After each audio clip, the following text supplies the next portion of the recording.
YouTube, what is going on, everybody? It's Brian, aka EavesDrop. This is EavesDropFitness, and welcome to the very first episode of Road to 3D Delts. So this is the Road to 3D Delts. So this is basically a high volume shoulder workout, and I'm just gonna take you guys through it. We're gonna commentate over it and tell you guys a few of the things that I'm doing here and like why I'm doing them, and how the day went, what weights I was lifting, etc. So you just saw the first set. So the first set was, I believe I went 12, 10, 8, or I was trying for 12, 10, 8. I believe I got like 12, 9, 8, but I was trying to do a pyramid set of basically the goal was 12, 10, 8, 10, 12, and I kind of failed or didn't get to those full numbers that I wanted to on all 5. I'm only showing 3 clips of them just to the top of the pyramid and not back down, but at the end I did kind of fail a little bit because I think I went to like pretty much complete failure on the first set, and I normally don't like to do that because then the following sets kind of suffer a little bit. So although I was doing a pyramid set, I was going for pretty high volume, which is the 12, 10, 8, 10, 12.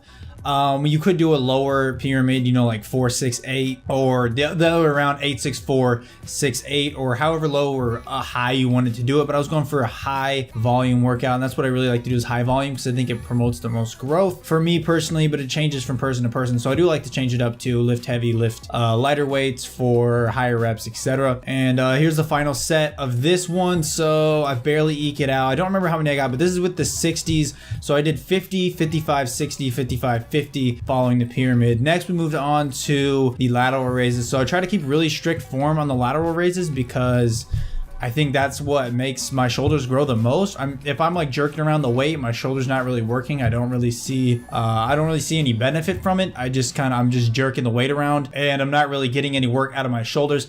I'm using the 15s here because the 20s were taken. The 15s are pretty light. I think I did like 20 reps here for the first set just because they felt really light and I wanted to eke out pretty much everything I could do. I didn't go to complete failure. I probably could have gotten a couple extra, but I wanted to get as many as I could. So as you can see here, I'm trying to keep my form pretty straight, and I'll probably say the same thing on almost all the other videos, but I want to keep the form straight so I can really squeeze the muscle and feel the muscle how it's supposed to be felt. And I'm kind of, as I'm bringing the dumbbells up, I'm leading with my elbow and pouring the dumbbell out basically through my thumb. Some other dumbbells that I've used before, I would actually put my thumbs on top of where the weight part is of the dumbbell. That way I could feel like I was pouring it out through my thumb. But I also like to hold it with a suicide grip like this with thumbs over on the same side as my fingers rather than around. So I also only showed 3 sets of this, but we did do 4 sets. 4 sets of 8 to 12 with 10 being the goal. So if the weight felt a little bit light, I went for 12. Obviously I went for 20 on the first set because it was extremely light. But that's pretty much the goal on the rest of these exercises is 8 to 12. 8 to 12 reps, with 8 being if the weight feels pretty heavy. I mean, I guess 6, but I really wouldn't want to go to 6. If I felt that I could only get around 6 or around 5, I would probably just change up the weight till I could get at least 8, but preferably 10. So that's what I'm doing here. That's what the goal is in mind. If it feels kind of heavy, go for 8. If it feels kind of light, go for 12. And if it feels super light like the first set, I did 20. So you never know. And I do like to sit on the bench like this sometimes. I think it helps. I lean forward a little bit, and then I can kind of help go straight out rather than kind of to the side or forward, and really keep the tension on the lateral head of the deltoid. So here we're moving on to reverse flies. Now I like to do reverse dumbbell flies leaning on a bench, like on an incline bench, but the ones at the gym at college are actually kind of like, I don't know, they're like low and there's no part by the foot that I can rest my feet on. So I'm kind of just like, I don't know, I feel super awkward when I do it. So I like to do these ones, and then I'll also throw in some cables. So I'm just doing reverse flies. Now I would like to go a little bit slower. I feel like I'm going kind of fast here because this is like such a small muscle that I feel like if you go too fast, I don't really feel it. You know, the rest of my muscles in my back kind of take over rather than using the rear delts. And this is the biggest key to the 3D delts thing that I think that I've seen. I've seen a lot of growth over this past summer in my delts in the 3D look, because if you've noticed so far, I haven't done any isolation exercises for the front delt, and that's because front delt gets worked a lot in the overhead press. It gets worked a lot in the bench press and a lot of other exercises that I'll do throughout my routines. And the lateral and the rear delt don't get worked as much, so I like to really focus on those. And I like the order to be lateral head, and then rear delt, because the rear delt does get worked a little bit during back exercises and stuff like that. So the lateral head really needs the most work, I think, and that'll really make the delt pop out, or at least it has been for me. So that's what I like to do, is do them in reverse order. And if I were to add in any front delt exercises, I would do them last. So after the lateral and posterior head of the deltoid, just so you know, those get worked first. Those are priority, and those get the most energy and time focused on them. And that's just how I like to do that. Again, we did 4 sets here, shooting for 8 to 12 with 10 being optimal. I only showed 3 sets, but I did do 4 of 8 to 12, and that's what I was shooting for. And I really want to squeeze. When I flex and I look in the mirror and I do like a side tricep, I can tell that my left rear delt is a lot more developed than my right one. So I want to really focus on the right, and I would kind of getting it here, but I feel like I could have done it a little more. So next we're moving on to traps. I think traps make like your physique just look absolutely dominant, and when the trap like connects into the delt really nice and your trap's really big, I think it looks really cool. So we're doing this machine, and this machine's actually a press. So you're supposed to lay down on this bench and then do like a bench press. You might have this in your gym or not, but it's also really good for traps because it actually kind of pulls inward, so I can kind of squeeze together and not just up. Sometimes I'll do barbell, sometimes I'll do dumbbell and just again squeeze. Sometimes I'll use the Smith machine and just squeeze. But I really, since it's such a short range of motion, I really like to try to squeeze at the top. That's what I'm trying to do here, is just squeeze at the very top of the rep and just squeeze out every rep for all it's worth. I don't remember exactly how many reps we did. Again, we did 4 sets, but I think my reps were a little bit higher just because I felt the burn a little more. Here you can see that I had 2 plates on the first set, and now I have on 2 plates and a quarter on each side. So I needed to go a little bit heavier. I was going for almost like 12 to 15, but you can still do the 8 to 12. I just don't feel it as much in my trap if I go too heavy weight, but I know some other people do, so that's kind of a personal preference. And that's why I went a little bit higher reps on these. So here we got a side shot of the same exercise. So basically, I think this was my heaviest one. I don't know if I moved up to 3 plates or if I kept on the 2 and the quarter, but I wanted to just get a different angle. So the video wasn't quite as boring, but here you can see kind of how the machine is moving in. So I'm really just trying to squeeze, and I probably shouldn't be pushing my chin down as much as I am, but that just kind of tends to happen. So here's what we didn't finish off with these. We finished off the shoulder work with these. So this is actually a shoulder and arms day, which is what I like to do. Just combine arms with shoulders. So we're going around the delts again, minus the front of the delt. So here we're using the rear delts and using the rotator cuff, doing some face pulls. And I have my hands like this.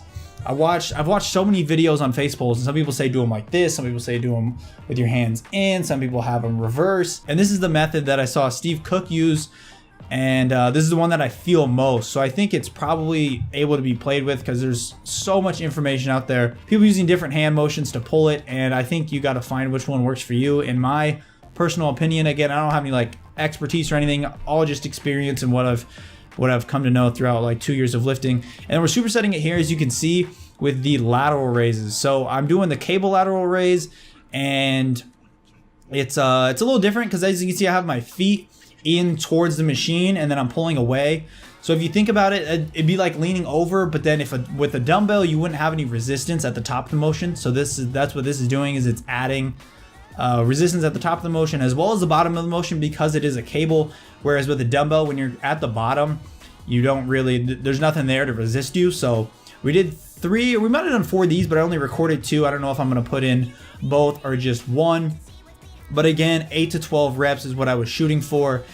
And I saw this method, this lean away from the machine method on a Charles Glass video, again with Steve Cook. He was training Steve Cook, and Charles Glass had him do this. He's like a really famous trainer. If you've never heard of him, you can look him up. He has a lot of different exercises that are really cool and different than what you may have been using before. Now lastly, here we are doing the arms portion of the shoulder and arms day. So I know the video title is 3D delts, but I like to throw in arms because if not shoulder day, I don't know, I just feel like I'm focusing too much on one little part, so I like to just tie in the rest of the arm. So here we're doing bicep curls and just flexing at the top and rotating the dumbbell up so the pinky is high, so we can supinating the dumbbell, I guess you could say.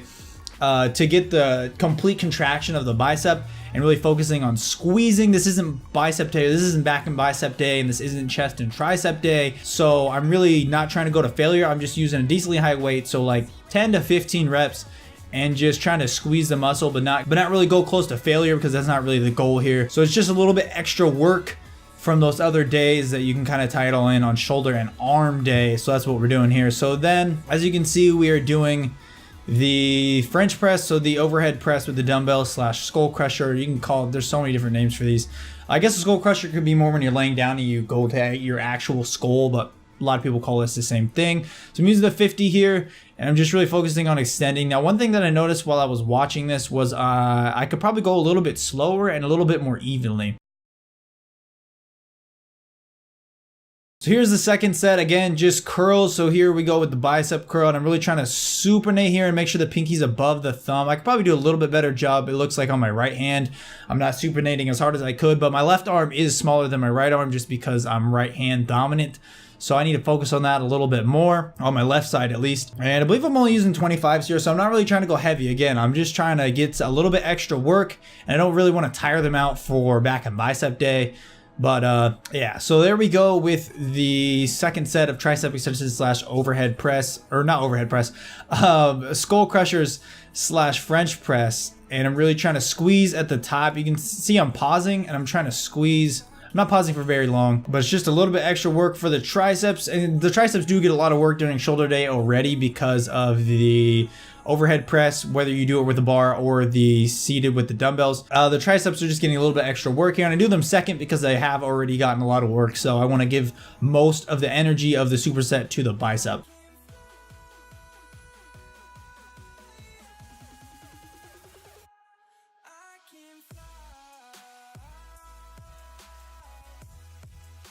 So here we go, here's the very end of the video. I'm weighing in for the first time on the video. Well, not first time ever, but 208 pounds. That is my weight right now, so we'll see how much I weigh in continuous videos. I'll try to weigh myself after most of the videos. I might not get time to because I do go to the gym before the dinner area closes. So if I'm in a rush, I might not be able to weigh myself. But most days we should be able to weigh myself, see how I'm doing, see if I'm losing weight, gaining weight. I'm trying to gain weight right now. I'm in a bulk, I guess you could say. But that is the end of the video. Hope you guys all really did enjoy. If you did enjoy, make sure to drop a like down below. I really would appreciate it from you guys. Also, if you guys have any comments for me, constructive criticism on form, something else I could be doing or whatever, I am open to constructive criticism, trying different things out. If you have some tips that maybe I don't know or whatever, just make sure it's constructive. Don't type down below, oh my god, you're a little bitch, you suck, use heavier weight, do something else like calling names and stuff, because I'm just gonna delete it. So constructive criticism, I really would appreciate it, and it'll also help out anyone else that watches this video that may not know. They can also check down there. But lastly, if you guys are new, make sure to click that subscribe button down below so you can see my videos as soon as they come out. But with that, I want to thank you guys all again for watching. As always, I have been Brian, aka EavesDrop. This is EavesDrop Fitness, and I'm out.